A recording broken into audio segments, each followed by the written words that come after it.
Olá, bom dia! Muito obrigada pela sua audiência neste sábado tão especial. É Natal que está chegando e a gente não pode fugir desse sentimento natalino, não é mesmo?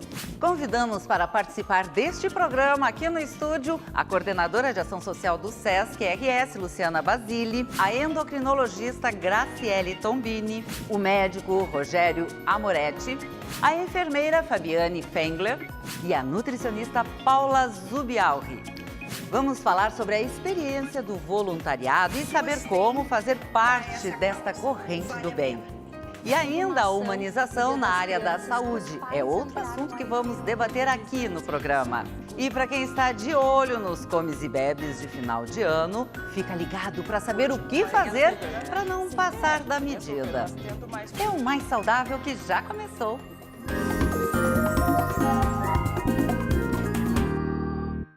A gente abre o programa de hoje falando sobre voluntariado. E quem está comigo é a coordenadora de ação social do SESC, Luciana Basile, para falar um pouco mais sobre ser voluntário, porque as pessoas às vezes fazem voluntariado e acham que não estão fazendo. É isso, Luciana? É isso mesmo. Obrigada pelo convite, Laura. Muito obrigada também por estar aqui. É bom a gente estar encerrando o ano e começando o ano com notícias boas, né? E o voluntariado traz isso, né? Essa reflexão, né, que a gente faz no final do ano de querer ajudar o outro, de fazer o bem. Então, nada melhor do que fazer essa reflexão agora sobre se tornar ou não voluntário. E essa é uma época que aumenta o número de pessoas querendo fazer o voluntariado? Sim, aumenta bastante, né? E as pessoas precisam se preparar para fazer voluntariado?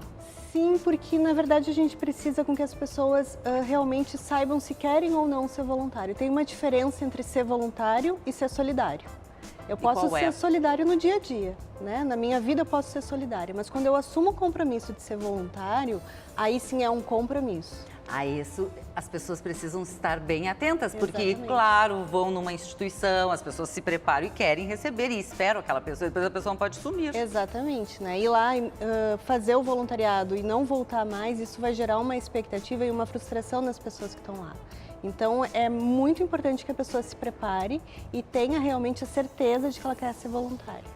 Mas às vezes ela pode fazer, falaste solidária, né, ser uma pessoa solidária. Eu acho que eu sou solidária, não sou voluntária. Ou às vezes eu fazendo algumas ações pontuais, eu estou praticando voluntariado? Sim, com certeza. O voluntariado e ser solidário, eles andam juntos, né? Não tem como a gente ser solidária e daqui um pouco tu não fazer alguma ação voluntária ou o contrário.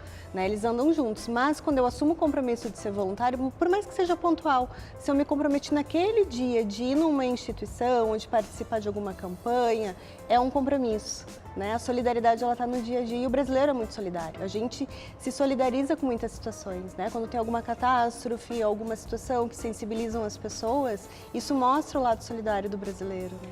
Eu participei de uma palestra de sensibilização no SESC e percebi exatamente essas questões que foram levantadas e todo um programa que vocês oferecem. Para quem tem interesse e quer realmente assumir esse compromisso. Como é que funciona? A gente tem um programa, na verdade, desde 2015, né? O SESC faz os cursos desde 2001, mas em 2015 a gente transformou em programa. Nessa transformação, além de fazer o curso de preparação para o voluntariado, a gente também capacita instituições para receber esses voluntários. Não adianta eu capacitar o voluntário e não capacitar a instituição. Quantas instituições vocês já têm? Hoje a gente tem cerca de 120 instituições que estão aptas a receber voluntários, que já fizeram a oficina de gestão com a gente. E esse ano em Porto Alegre foram mais de 170 voluntários que se capacitaram através dos cursos. Então são 170 pessoas querendo fazer o bem que estão aí, né? Então a gente tem um curso, o curso dura 2 dias, manhã e tarde. Por que esse tempo todo? Né? É importante que a pessoa durante o curso também se conheça e saiba qual é o seu limite. Né? Eu tenho que me identificar com alguns públicos, com algumas atividades e por isso que ele dura 2 dias. No último dia do curso a gente faz uma entrevista individual, onde aí a gente vai conversar com cada voluntário para saber o que ele quer fazer e aonde.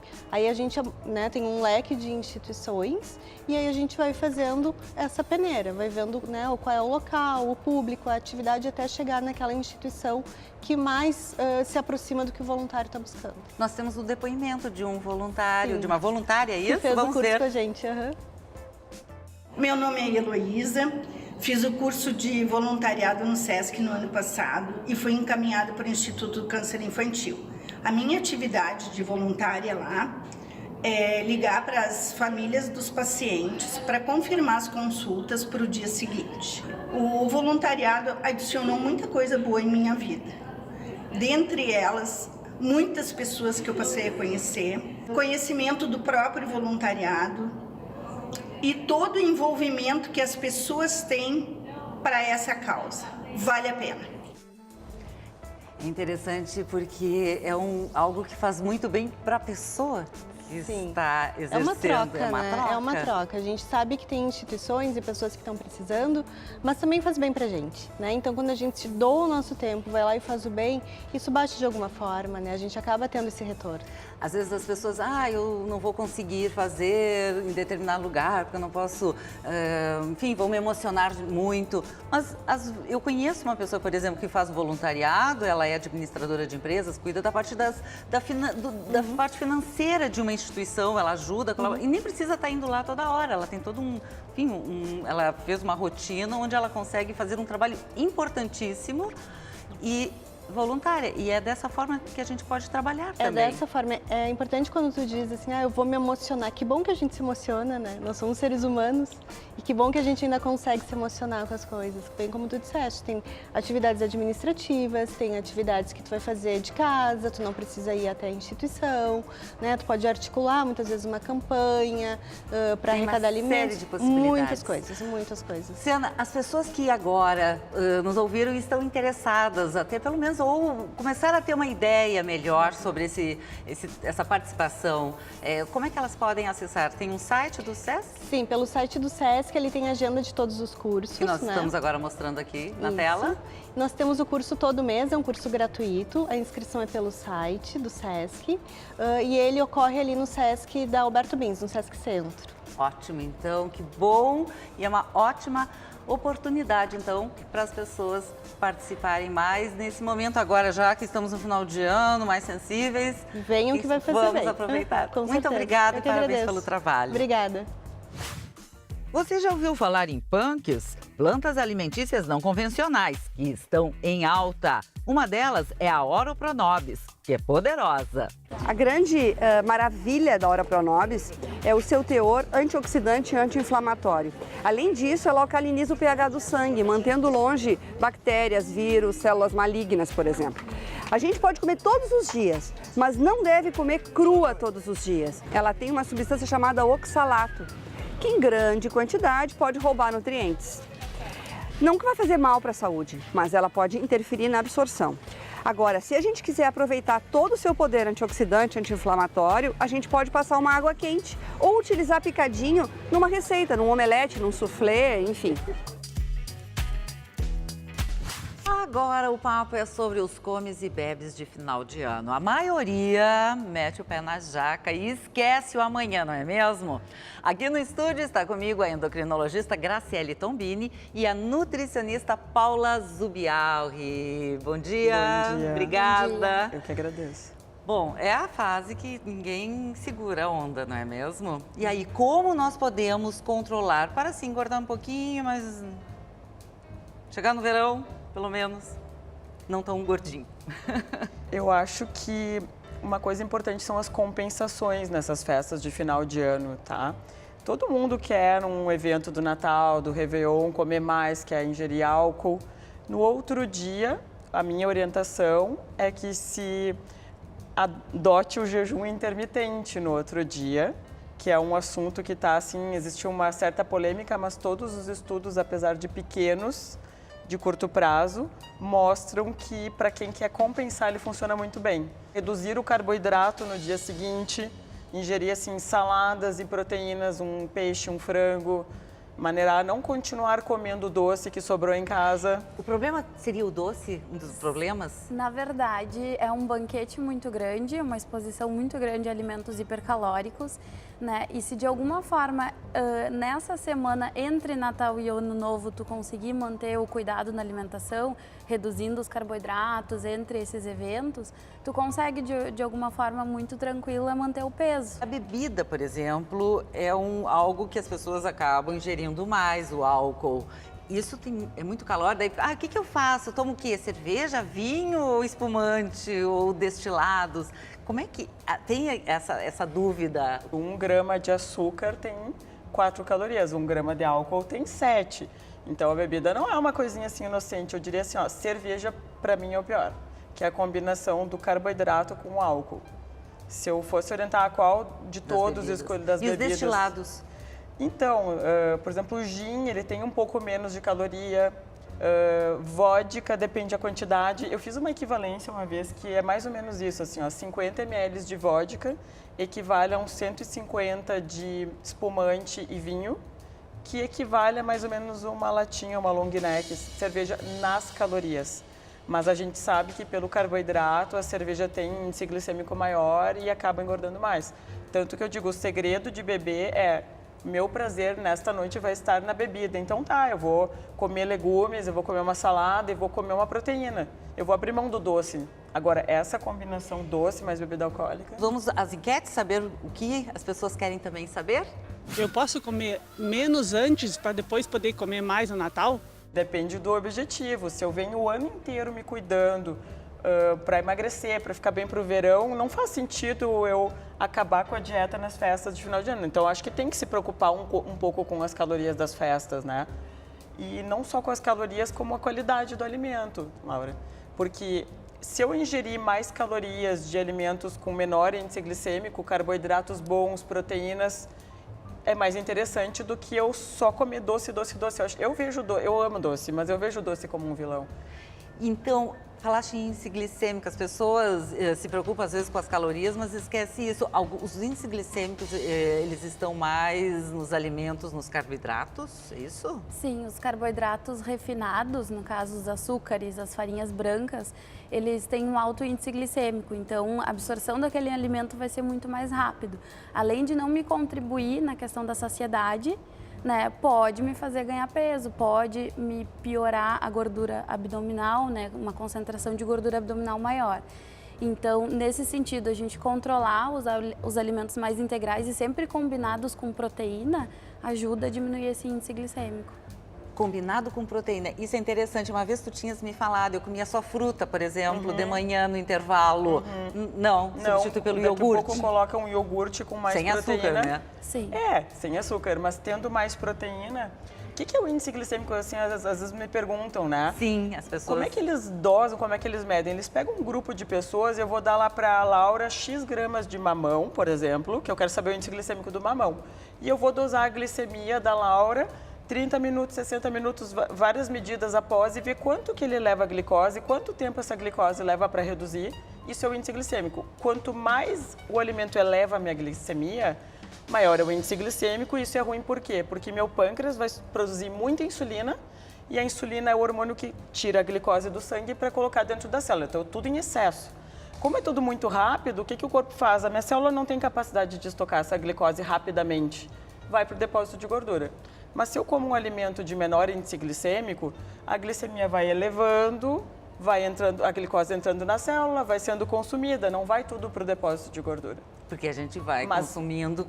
O índice glicêmico da batata doce, eu vou dar lá a batata doce e doso a glicemia da pessoa depois de comer. É assim que eles veem o índice glicêmico. Mas a batata inglesa tem um índice glicêmico muito alto, não é? Muito alto. Eu nunca mais comi batata inglesa depois, não, tô brincando. É que eu acho tão...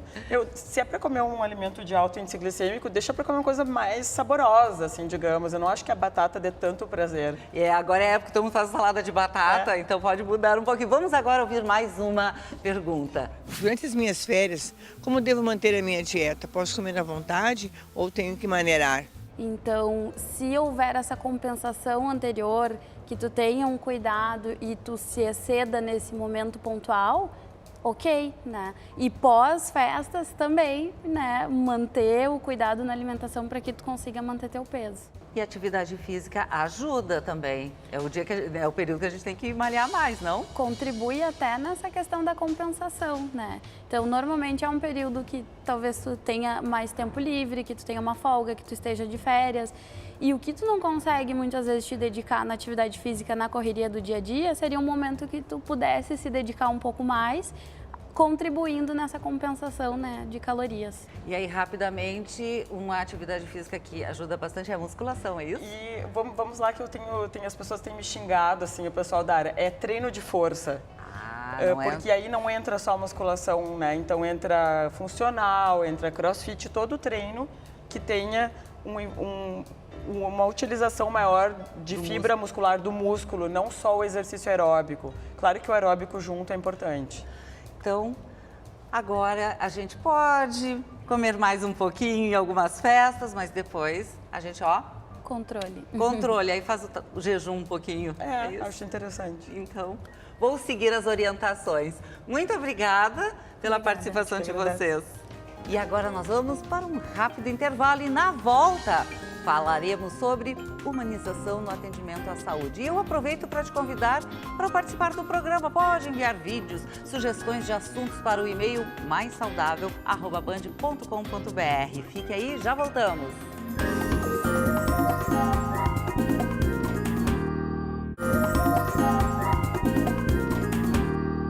Nós estamos nessa época tão bonita, época que antecede o Natal, a gente está bem próximo ao Natal e é importante que a gente resgate o verdadeiro sentido do Natal. Deus se encarnou em Jesus Cristo e através dele nós temos a sua presença amorosa sempre no meio de nós. E todos nós somos chamados a replicar essa presença amorosa de Deus uns para com os outros. E isso nos remete também ao verdadeiro sentido do Natal. A Divina Providência é esse cuidado amoroso de Deus para com as suas criaturas. E todos nós, no dia a dia, nós que trabalhamos na área da saúde, nós somos chamados a sermos os mais humanos dos humanos. O cuidado da vida com amor, com ternura, com carinho, com simplicidade. Desejamos que cada pessoa que aqui se aproximar, que busca qualidade de vida, melhores condições, saúde, enfim, que possa sentir esse cuidado amoroso. E aproveitando esse sentimento natalino que estamos vivendo agora, a gente fala sobre humanização no quadro Espaço Saúde.